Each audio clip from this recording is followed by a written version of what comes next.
Nash's Ancient Vestige actually got a fairly decent bump up with the release of 2.4 and Resurrected, with quite a few new additions to the full set bonuses, and while this is often listed as being a sorceress set online, the reality is these bonuses are pretty handy for several build types across a variety of classes, with Druid being especially in tune with these changes now that both his summons and fire skills have been greatly improved. This is because the set has added a decent number of global boosts in 2.4, so in addition to the classic set bonuses of plus all skills, strength, dexterity, and mana, as well as global resistances, they decided to give it an additional boost to fire skills, maximum life by percent, and even a scaling magic find value, all of which stack up very nicely with the individual set item bonuses. This creates a solid budget option not only for the sorceress, but also builds like the Fishymancer and the Fire Summoner Druid, whose skills are especially well tuned to the bonuses in this set. The biggest reason for that is going to be the most well-known part of the set, Nash's Puzzler, mostly thought of as an easy teleport staff, albeit at a fairly high level requirement. It does pack on a number of other nice bonuses, such as plus skills, faster cast rate, plus energy, mana, on top of that,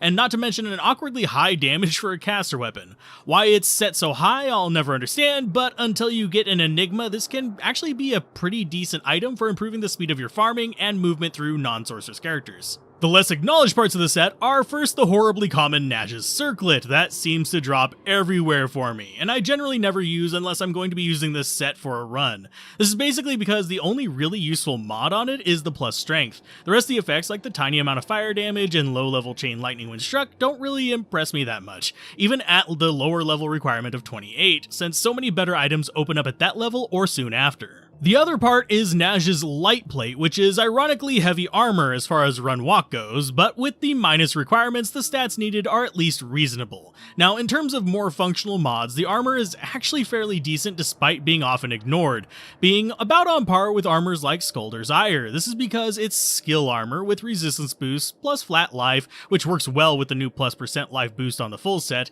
and it also does offer some mana replenishment in the form of damage taken goes to mana. So overall, as a full set, it has been greatly improved with a lot of perks that bring it at least up to speed with more budget gear options, and thanks to plus fire skills working on all classes with skills ranging from fire traps on assassins, corpse explosion on necromancers, and half the druid elemental tree, there is a fairly nice diversity of non-sorceress builds that can benefit from a set that also gives them teleport, until they can get a hold of something like an Enigma. So are there any buffs that you would still give this set? Would you change the staff to having +1 to teleport rather than charges, in spite of the understandable aversion to base item changes? Mention them down below, and as always, a special thanks to the channel members, patrons, and supporters that help keep this channel going.